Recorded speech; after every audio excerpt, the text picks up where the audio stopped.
She rights my wrongs. She leads me in a path of good things and fills my heart with song. Even though I walk through a dark and dreary land, there is nothing that can shake me. She has said she won't forsake me. I'm in her hand. She sets a table before me in the presence of my foes. She anoints my head with oil, and my cup overflows. Surely, surely goodness and kindness will follow me all the days of my life, and I will live in her house forever, forever and ever. Glory be to our Mother and Daughter and to the Holy of Holies, as it was in the beginning, is now, and ever shall be, world without end. Amen.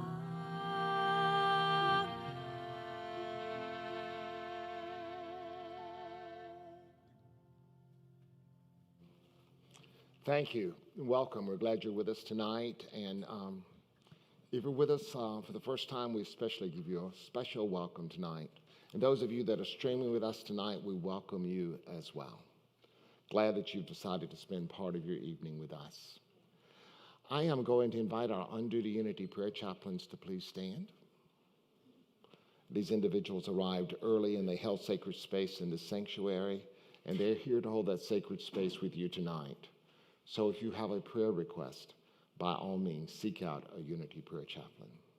Thank you, and you may be seated. At this time, I invite you to practice that law of giving and receiving, and ask that you, if you're so inclined, gift Minneapolis some of your treasure. We'll have ushers coming down here in just a moment, and they'll be collecting that in the sanctuary. If you are streaming with us, there are a number of ways that you can give. Certainly go to our secure website. There is a link there for you to follow. And if you would join me in our offertory blessing, I'll say it once and then ask you to say that with me, and then one more time silently. Divine love flowing through me blesses and multiplies all that I give, all that I receive, and all that I am. And together, divine love flowing through me blesses and multiplies all that I give, all that I receive, and all that I am. And one more time silently, please.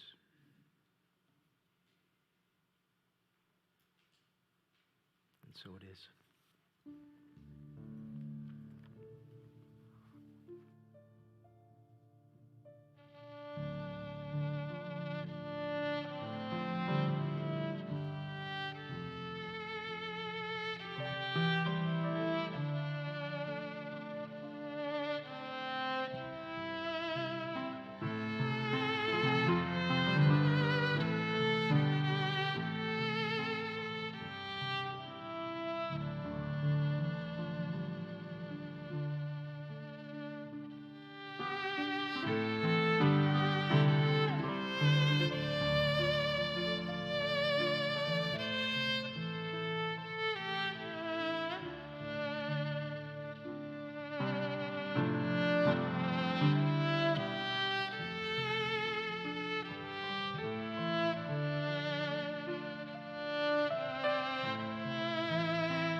A reading from the Daily Word, and the Daily Word is published by Unity World Headquarters.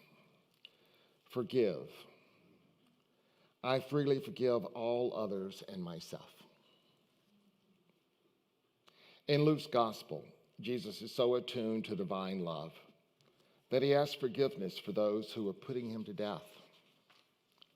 Jesus' example inspires me to release any resentment, bitterness, or anger I feel, no matter how much I believe those feelings are justified.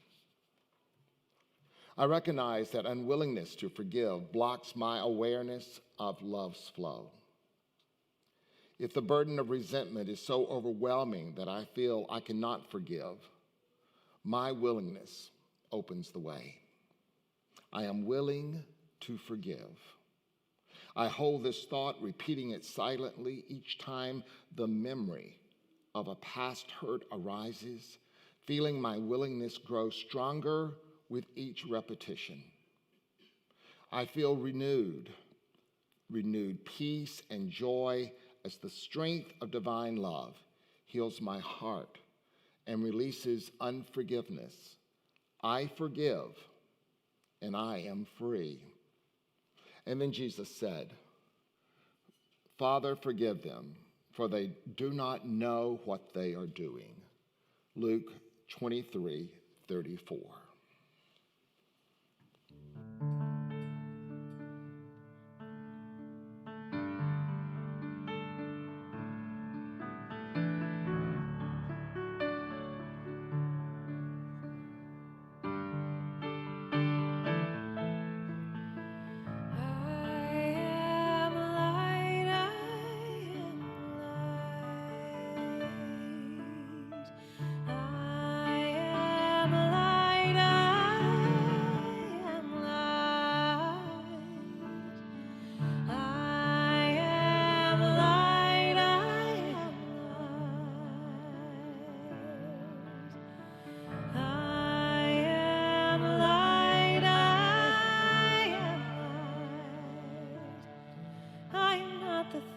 My family did.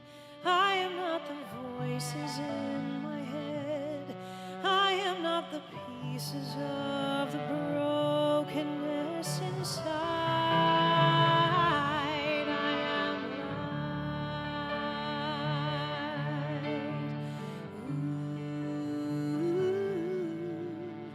I am light. I am light. I am light. I am light. I am light.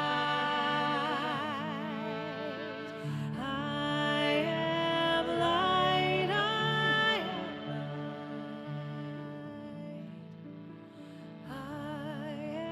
am light.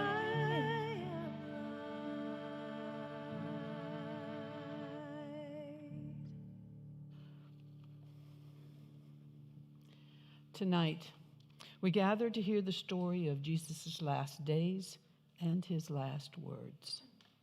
Tonight, I invite you to sit in meditation, to touch the experience through the special music, the readings, and the candlelight. Tonight, let us reach into the dark places of our own souls when we have betrayed another for payoff that proved worthless, as it might seem of Judas. When we have failed to act with courage and commitment, as it might seem with Peter. When our commitment seems to bring us only betrayal and death, as it might seem with Jesus. When we come to church to reaffirm our community of faith, and we find ourselves feeling alienated and in doubt. When we feel that proclamations of joy and peace and tolerance and love are mere empty words of hypocrisy. When we feel that there is no place for which we hold dear. Tonight, in this place, we will silently remember our failings and forgive ourselves. We will remember those who failed us and forgive them, recognizing our common humanity.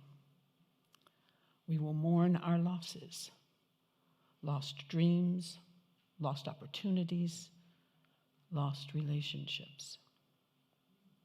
We will know and affirm the strength to begin again.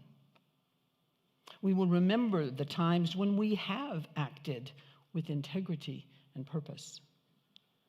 We will remember the times when we have reached out with compassion and with love. We will celebrate our passage from dark times to renewal, to love, and to light. And we will remember that we have not made this journey alone. We have been sustained by friends, old and new, who have given us the gift of acceptance and love. We have been and continue to be held by infinite love.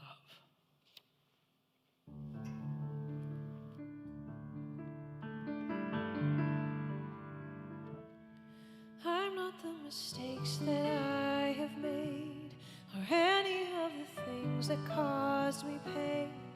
I am not the pieces of the dream I left behind. I am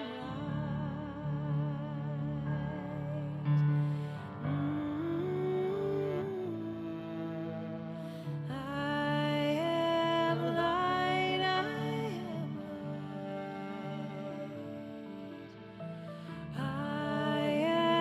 light. I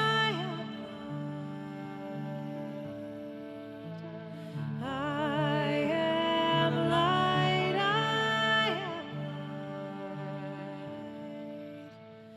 I am light.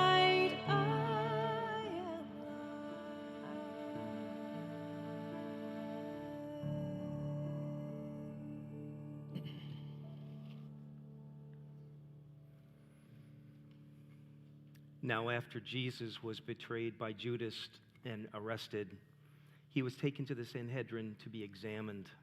And Peter, one of his disciples, followed along behind.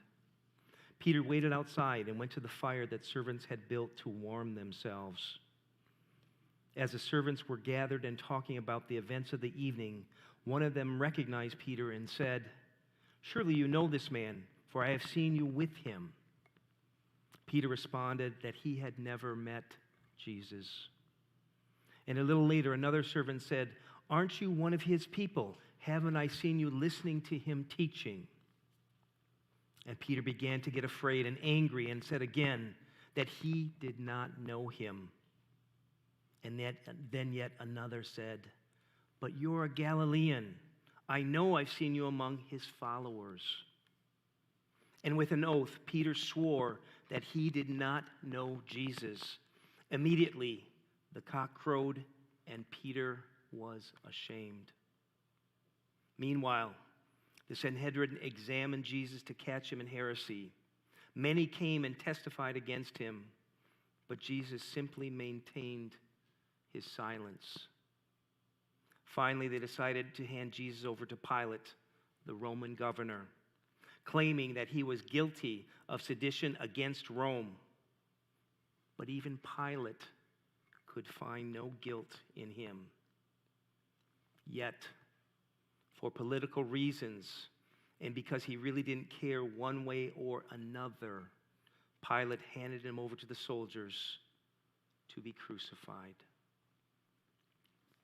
Following the usual procedure, the soldiers stripped Jesus and beat him severely and forced him to carry the cross up the hill where crucifixions were held, called Golgotha in Aramaic, Calvary in Latin.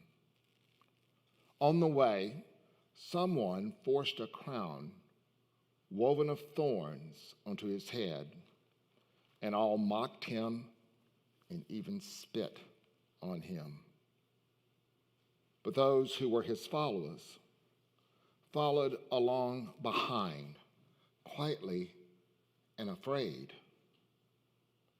And when they reached the hill, the the soldiers bound him to the cross and left him to die, naked, bleeding, and in disgrace. Metaphysically, the crucifixion represents crossing out that which no longer serves. When life calls us to change and grow into our greater selves, there is often that which we must eliminate. And during these times of crucifixion, of crossing out and letting go, many of us get stuck in the tunnel of transformation. The inability to move forward in our process is what creates suffering. As Jesus hung on the cross, we are told that he spoke 7 times. These 7 last words can be used to guide us through the tunnel of transformation. Tonight, let us hear those words and consider them metaphysically.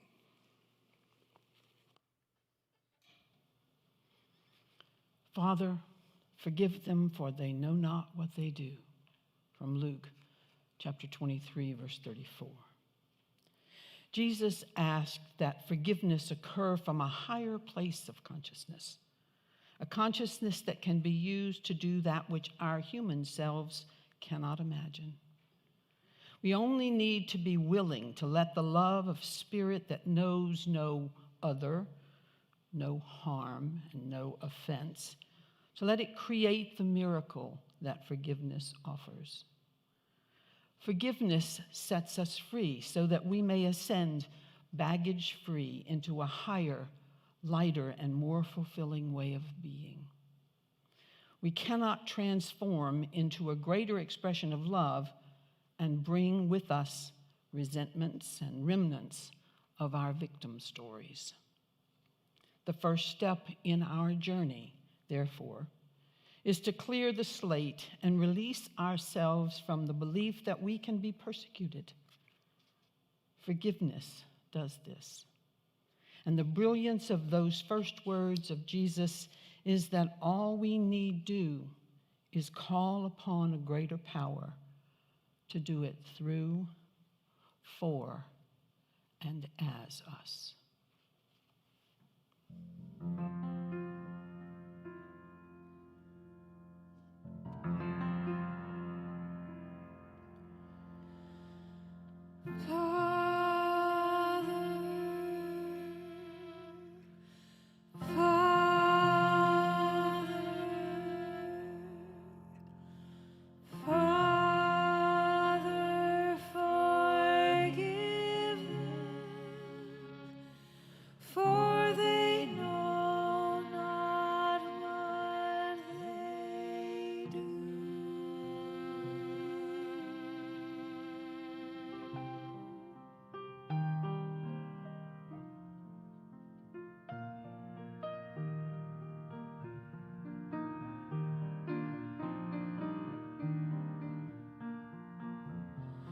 You are sacred love, sacred love is all that you are.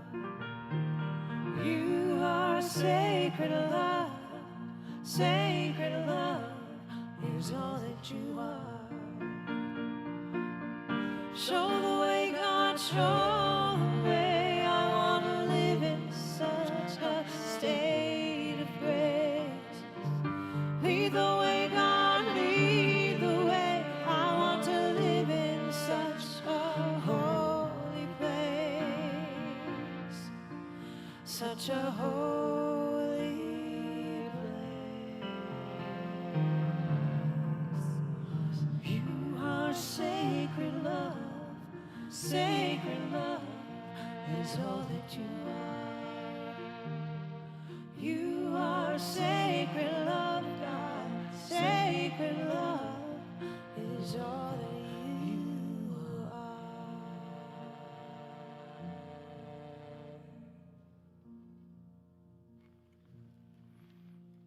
From Luke chapter 23, verse 43, we hear, "Truly, I say to you, today you will be with me in paradise." Paradise is another word for the kingdom of heaven. The kingdom of heaven is at hand, available to us all, but it can only be experienced, as Jesus said, today, in the present moment. Jesus made this statement to the two men who were being hanged to the right and to the left of him. In a metaphysical interpretation, these two men might represent past and future. There is much good in our memories of the past and in our ideas of who we are becoming in the future. Jesus' statement, however, suggests that we must be in the present moment today in order to access our greater, higher selves. When we allow this saying of Jesus to have its mystical way with us, we become fully immersed in the now, which is the only place transformation can occur.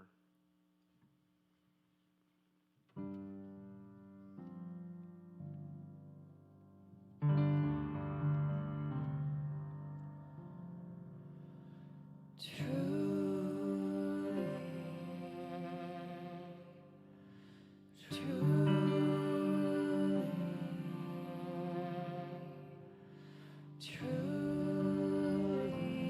I say to you,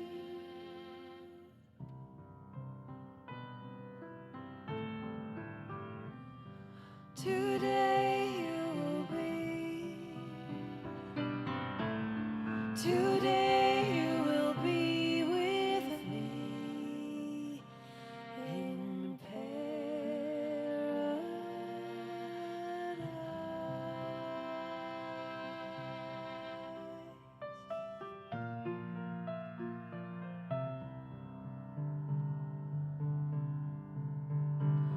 the God in me beholds the God in you. Namaste.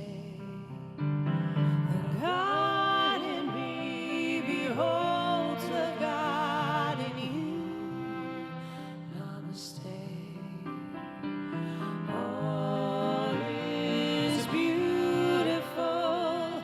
All is well. All is beautiful. All is well. The God in me beholds the God in you. Namaste. The God in me beholds the God in you. Namaste. All is beautiful. All is well.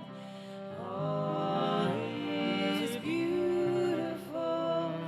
All is well.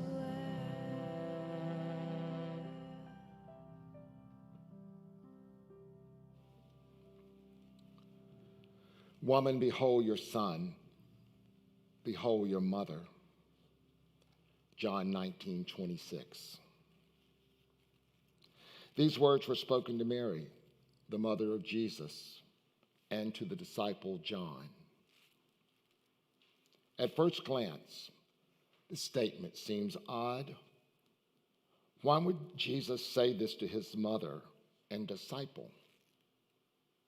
It could be an important part of the blueprint inherent within the guide toward resurrection. It speaks to oneness and right relationship with each other. We can only awaken to our spiritual power and evolution when we release ourselves from the roles of biological family, husband, wife, mother, father, son, daughter, Catholic, Jew, black, white, rich, poor. This third saying of Jesus invites us to behold all people in our family, for truly we are one in God.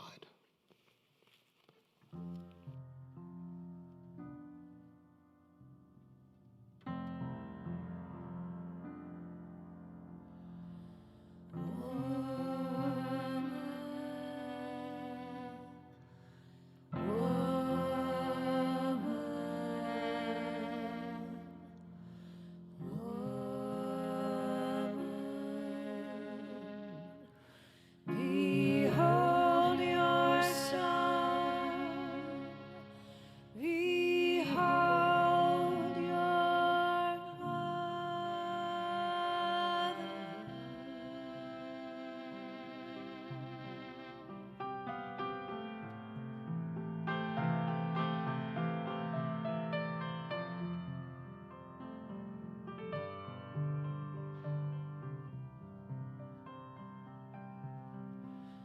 You are the face of God.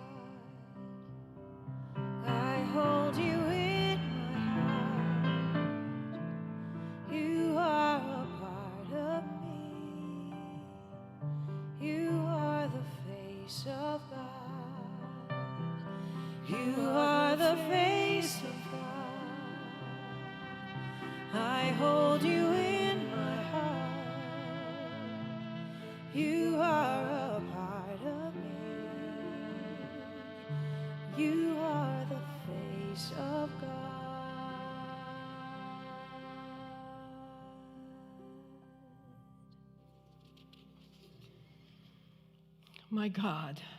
My God, why have you forsaken me?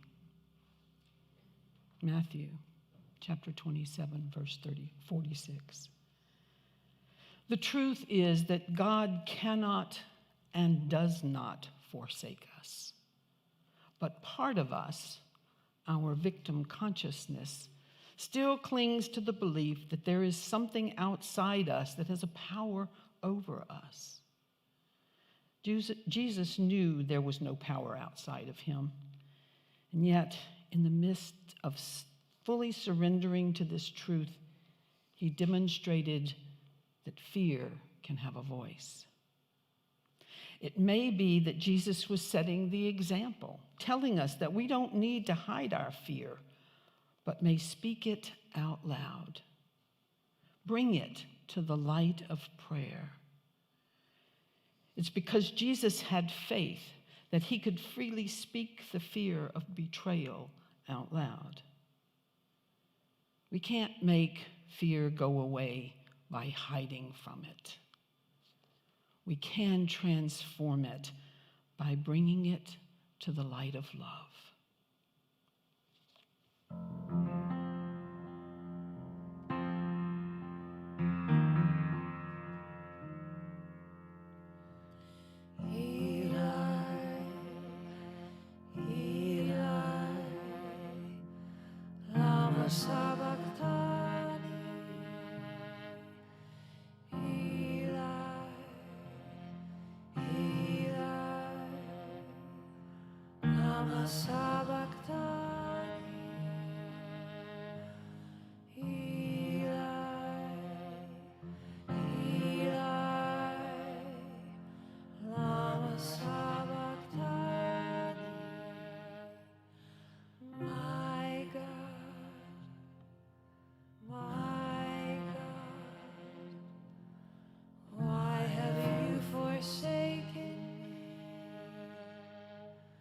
Why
I thirst, from John chapter 19, verse 28.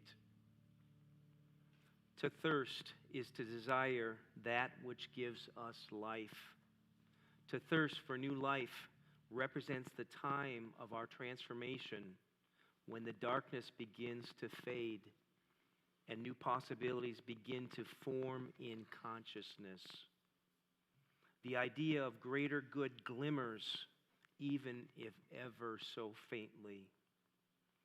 Oftentimes during this time, the old ways of being suddenly look very attractive, or we tend to want to rush into the first idea that comes to us for relief. This is actually the time to cultivate the thirst and hold still. The universe will give us signs if we are willing to take the time to listen. We are sitting in the greatest moment of possibility. So the goal is to allow the greatest idea of ourselves to come to life. Let God quench the thirst by showing us our highest and best good. Our job is to say yes to it and to allow it.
I will leave this world as it is, go inside to find my God. I will leave this world as it is, go inside to find my God.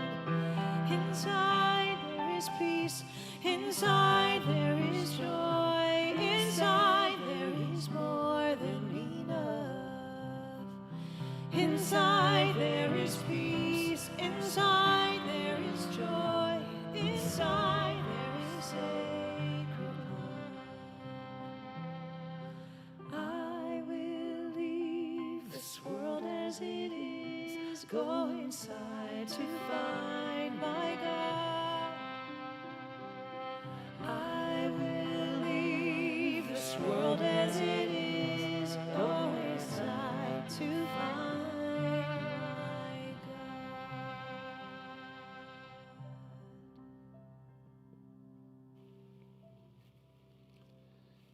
It is finished.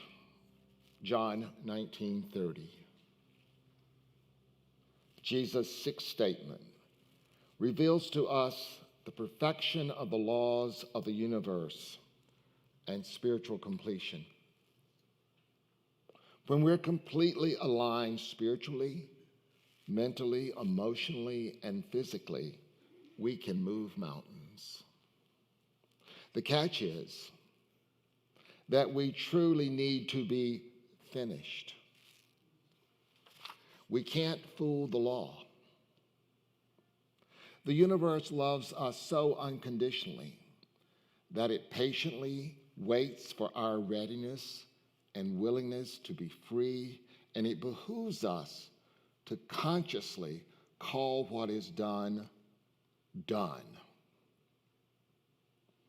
In this part of our journey of transformation, we can honor ourselves and our path by creating a ritual of completion. It is finished can be the most transformational words we speak.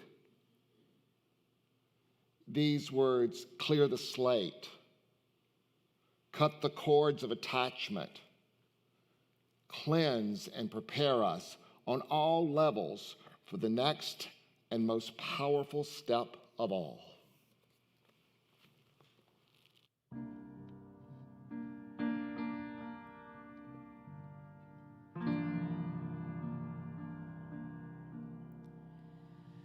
It is finished. It is finished. It is finished.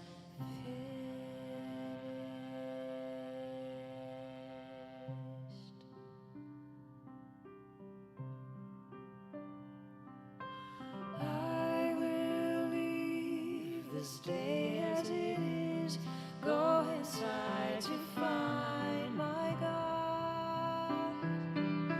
I will leave this day as it is, go inside to find my God. Inside there is peace, inside there is joy, inside there is more than enough. Inside there is peace, inside there is joy, inside there is sacred love. I will leave this life as it is, go inside to find my God. I will leave this life as it is, go inside to find my God.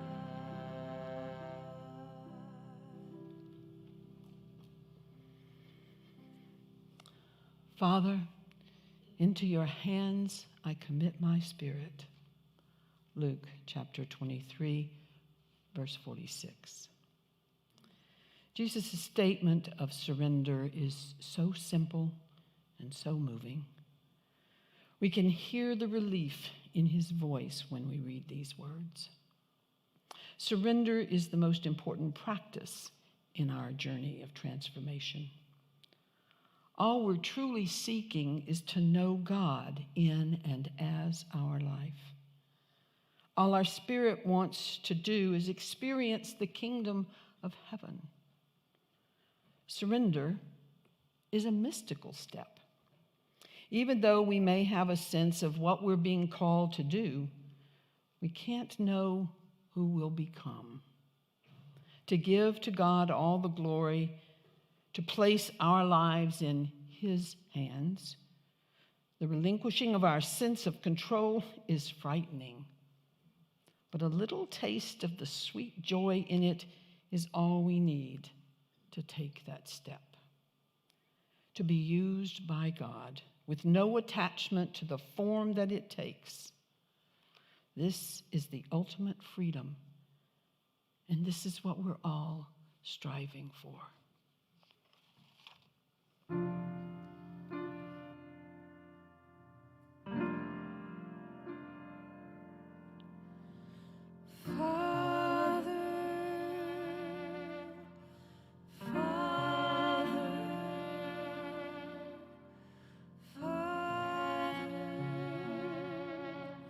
Into your hands I commit my spirit.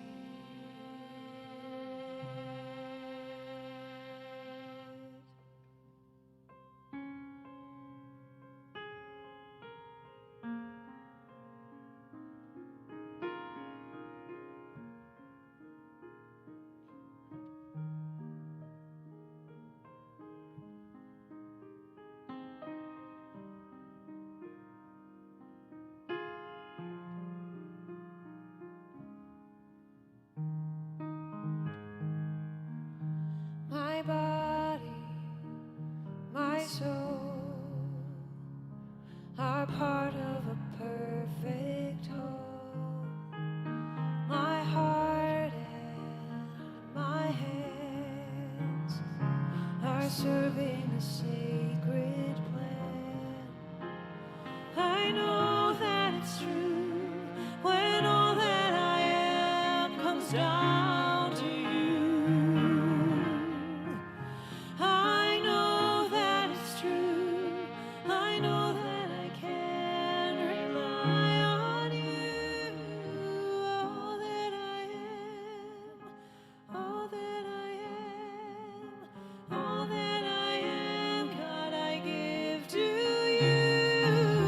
All that I am, all that I am, all that I am, God, I give to you.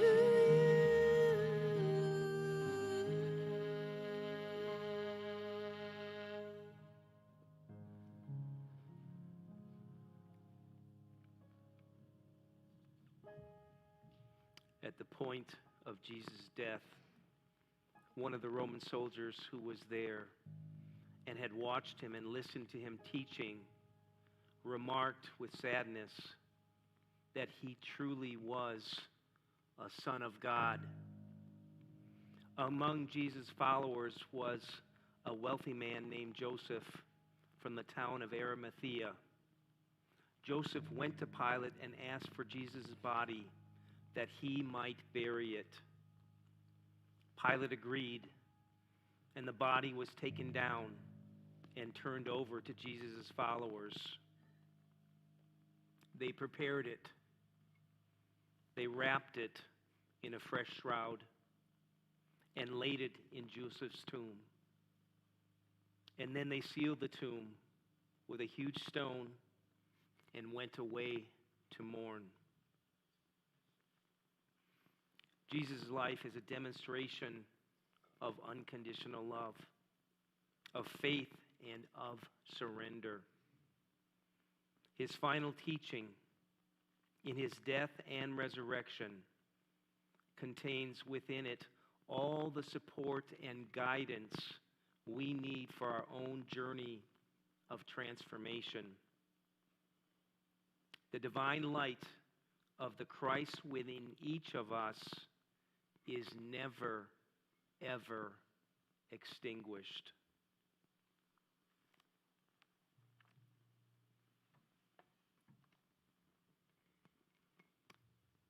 You are invited to sit in quiet reflection, and then when you're ready, we ask that you leave the sanctuary in silence.